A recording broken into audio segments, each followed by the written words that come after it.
नमस्कार आप सबको। स्वागत है आप सबका फिर से अपने इस YouTube चैनल भजन और हिंदी कहानियों में। आज की हमारी कहानी है पूस की रात। मुंशी प्रेमचंद जी की लिखी कहानी है।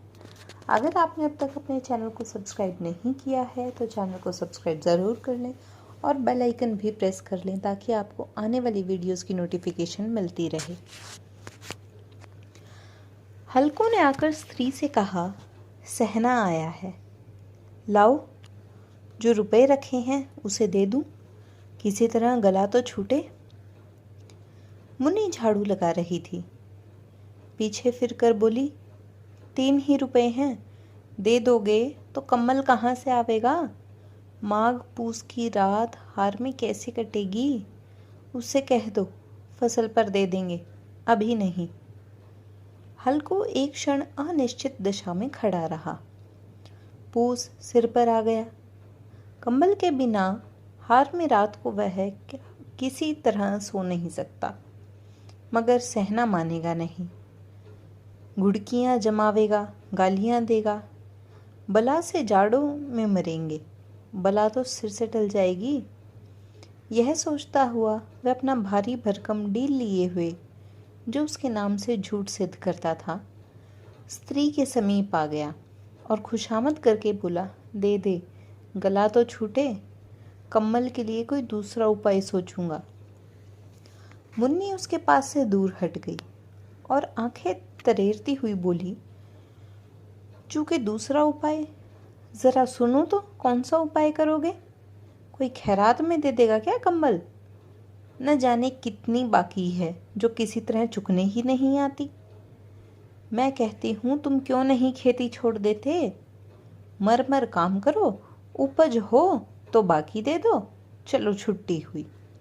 बाकी चुकाने के लिए ही तो हमारा जन्म हुआ है, पेट के लिए मजूरी करो। ऐसी खेती से बाह जाए, मैं रुपए ना दूंगी। हल्कू उदास होकर बोला, तो क्या गाली खाऊं? मुन्नी ने तड़प कर कहा, गाली क्यों देगा? क्या उसका राज है? मगर यह कहने के साथ ही उसकी तनी हुई बोहें ढीली पड़ गई। हल्कू के उस वाक्य में जो कठोर सत्य था, वह मानो एक भीषण जंतु की भांति उसे घूर रहा था। उसने जाकर आले पर से रुपए निकाले और लाकर हल्कू के हाथ पर रख दिए। फिर बोली, तुम छोड़ दो अब की से खेती, मजूरी में सुख से 1 रोटी तो खाने को मिलेगी, किसी की धौंस तो न रहेगी। अच्छी खेती है, मजूरी करके लाओ, वह भी उसी में झोंक दो, उस पर धौंस।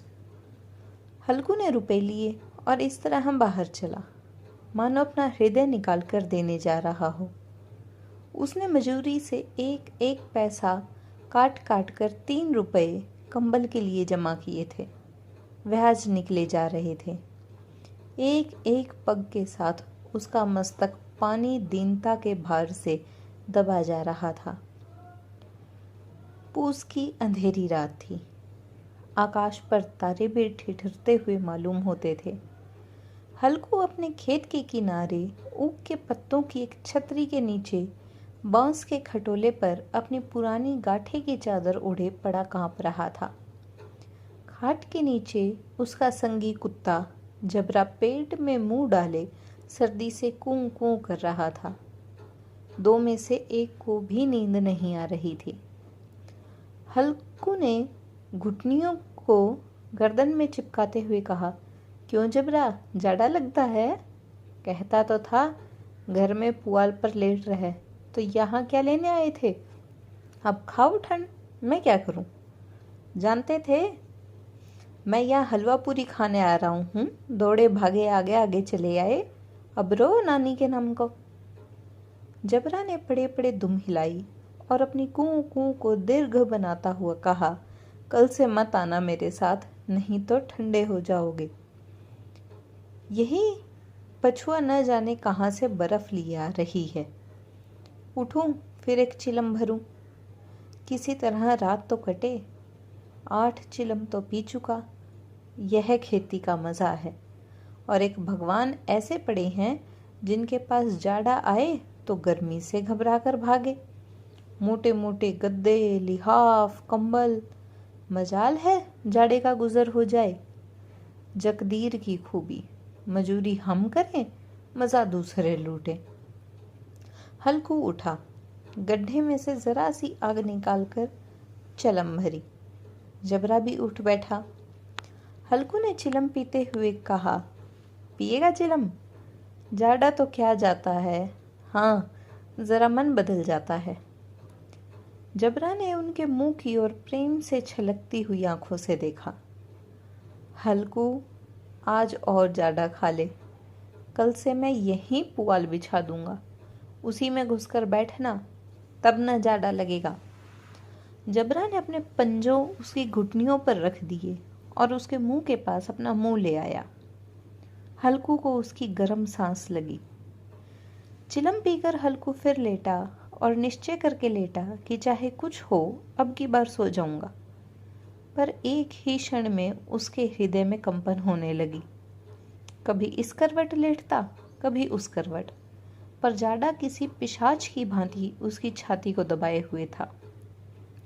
जब किसी तरह न रहा गया, उसने जबरा को धीरे से उठाया और इसके सिर को थपथपाकर उसे अपनी गोद में सुला लिया।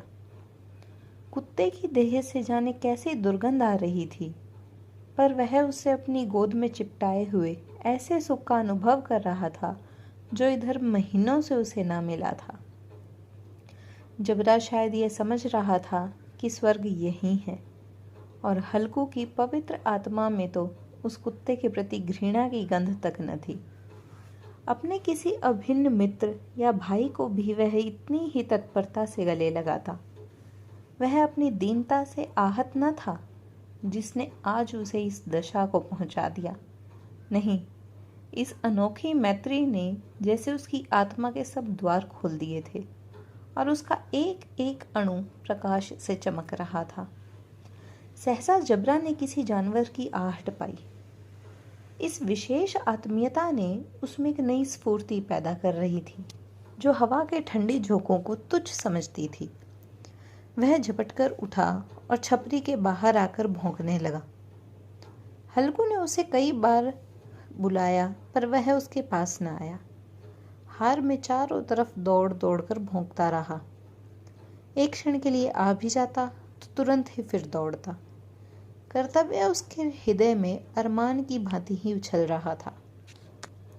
एक और घंटा गुजर गया। रात ने शीत को हवा से धधकाना शुरू किया। हल्कू उठ बैठा और दोनों घुटनों को छाती से मिलाकर सिर को उसमें छिपा लिया। फिर भी ठंड कम न हुई। ऐसा जान पड़ता था सारा रक्त जम गया है। धमनियों ने रक्त की जगह हिम बह रही है। उसने झुककर आकाश की ओर देखा। अभी कितनी रात और बाकी है। सप्तऋषि अभी आकाश में आधे भी नहीं चढ़े। ऊपर आ जाएंगे तब कहीं सवेरा होगा। अभी पहर से ऊपर रात है। हल्कू के खेत से कोई एक गोली के टप्पे पर आमों का एक बाग था। पतझड़ शुरू हो गई थी। बाग में पत्तियों का ढेर लगा था। हल्कू ने सोचा चलकर पत्तियां बटोरूं और उन्हें जलाकर खूब दबूं। रात को कोई मुझे पत्तियों बटोरते देख तो समझेगा कोई भूत है। कौन जाने कोई जानवर छिपा बैठा हो, मगर अब तो बैठे नहीं रहा जाता। उसने पास के अरहर के खेत में जाकर कई पौधे उखाड़ लिए और उनका एक झाड़ू बनाकर हाथ में सुलगता हुआ उपला लिए बगीचे की तरफ चला। जबरा ने उसे आते देखा, पास आया और दुम हिलाने लगा। हल्कू ने कहा, अब तो नहीं रहा जाता जबरू, चलो बगीचे में पत्तियां बटोर कर तापें। टाटे हो जाएंगे तो फिर आकर सोएंगे। अभी तो बहुत रात है। जबरा ने कूं कूं करके सहमति प्रकट की और आगे बगीचे की ओर चला। बगीचे में खूब अंधेरा छाया हुआ था और अंधकार में निर्दय पवन पत्तियों को कुचलता हुआ चल रहा था। वृक्षों से ओस की बूंदें टप टप नीचे टपक रही थी। एकाएक एक झोंका मेहंदी के फूलों की खुशबू लिए हुए आया। हल्कू ने कहा, कैसी अच्छी महक आई जबरू, तुम्हारी नाक में भी तो सुगंध आ रही है। जबरा को कहीं जमीन पर एक हड्डी पड़ी मिल गई थी। उसे चिचोड़ रहा था। हल्कू ने आग जमीन पर रख दी और पत्तियां बटोरने लगा। जरा देर में पत्तियों का ढेर लग गया था। हाथ ठिठुरे जाते थे, नंगे पांव गले जाते थे और वह पत्तियों का पहाड़ खड़ा कर रहा था। इसी अलाव में वह ठंड को जलाकर भस्म कर देगा। थोड़ी देर में अलावा जल उठा। उसकी लौ ऊपर वाले वृक्ष की पत्तियों को छू छू कर भागने लगी। उस अस्थिर प्रकाश में बगीचे के विशाल वृक्ष ऐसे मालूम होते थे मानो उस अथाह अंधकार को अपने सिरों पर संभाले हुए हों। अंधकार के उस अनंत सागर में यह प्रकाश एक नौका के समान हिलता मचलता हुआ जान पड़ता था। हल्कू अलाव के सामने बैठा आग ताप रहा था।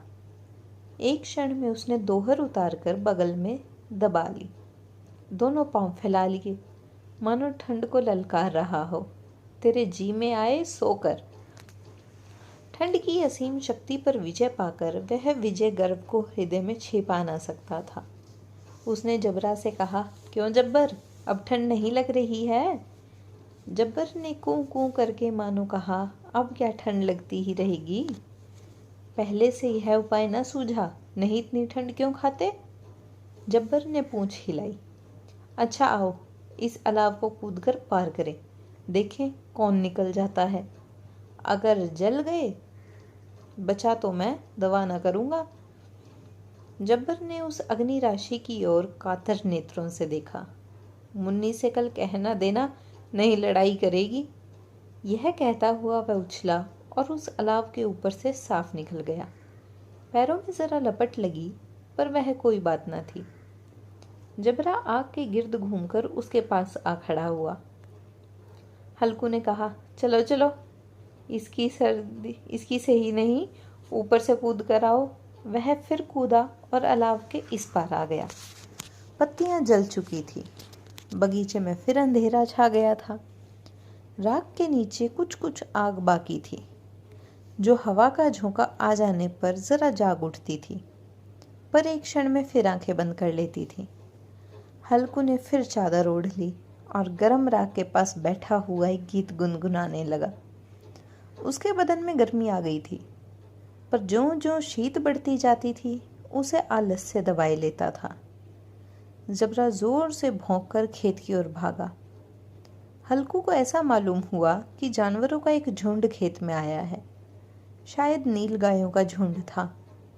उसने कूदने दौड़ने की आवाजें साफ कान में आ रही थी। फिर ऐसा मालूम हुआ कि खेत में चर रही हैं। उनके चबाने की आवाज चर चर सुनाई देने लगी। उसने दिल में कहा, नहीं, जबरा के होते कोई जानवर खेत में नहीं आ सकता। नोच ही डाले, मुझे भ्रम हो रहा है। कहाँ, अब तो कुछ नहीं सुनाई देता। मुझे भी कैसा धोखा हुआ। उसने जोर से आवाज लगाई, जबरा जबरा। जबरा भौंकता रहा, उसके पास न आया। फिर खेत के चरे जाने की आहट मिली। अब वह अपने को धोखा न दे सका। उसे अपनी जगह से हिलना जहर लग रहा था। कैसे ददाया हुआ बैठा था। इस जाड़े पाले में खेत में जाना, जानवरों के पीछे दौड़ना असहाय जान पड़ता। वह अपनी जगह से ना हिला। उसने जोर से आवाज लगाई, हिलो हिलो। जबरा फिर भौंक उठा। जानवर खेत चर रहे थे। फसल तैयार है, कैसी अच्छी खेती थी, पर ये दुष्ट जानवर उसका सर्वनाश किए डालते हैं। हल्को पक्का इरादा करके उठा और 2-3 कदम चला, पर एकाएक हवा का ऐसा ठंडा चुभने वाला बिच्छू के डंक का सा झोंका लगा कि वह फिर बुझते हुए अलाव के पास आ बैठा और राख को कुरेद कर अपनी ठंडी देह को गरमाने लगा। जबरा अपना गला फाड़ डालता था। नील गाय खेत का सफाया किए डालती थी और हल्कू गर्म राख के पास शांत बैठा हुआ था। अकर्मण्यता ने रस्सियों की भांति उसे चारों तरफ से जकड़ रखा था। उसी राख के पास गर्म जमीन पर वहीं चादर ओढ़कर सो गया। सवेरे जब उसकी नींद खुली तब चारों तरफ धूप फैल गई थी और मुन्नी कह रही थी, क्या आज सोते ही रहोगे? तुम यहाँ आकर रम गए और उधर सारा खेत चौपट हो गया। हल्कू ने उठकर कहा, क्या तू खेत से होकर आ रही है? मुन्नी बोली, हाँ, सारे खेत का सत्यानाश हो गया। भला ऐसा भी कोई सोता है? तुम्हारे यहाँ मंडैया डालने से क्या हुआ? हल्कू ने बहाना किया कि मैं मरते मरते बचा, तुझे अपने खेत की पड़ी है। पेट में ऐसा दर्द हुआ कि मैं नहीं जानता हूँ। दोनों फिर खेत के डांड के पास आए। देखा सारा खेत रौंदा हुआ पड़ा है और जबरा मंडैया के नीचे चित लेटा है, मानो प्राण ही ना हो। दोनों खेत की दशा देख रहे थे। मुन्नी के मुख पर उदासी छाई थी, पर हल्कू प्रसन्न था। मुन्नी ने चिंतित होकर कहा, अब मजूरी करके मालगुजारी भरनी पड़ेगी। हल्कू ने प्रसन्न मुख से कहा, रात को ठंड में यहाँ सोना तो ना पड़ेगा। तो कैसी लगी आपको कहानी पूस की रात? अगर अच्छी लगी तो चैनल को सब्सक्राइब करना ना भूलें और वीडियो को ज़्यादा से ज़्यादा शेयर करें।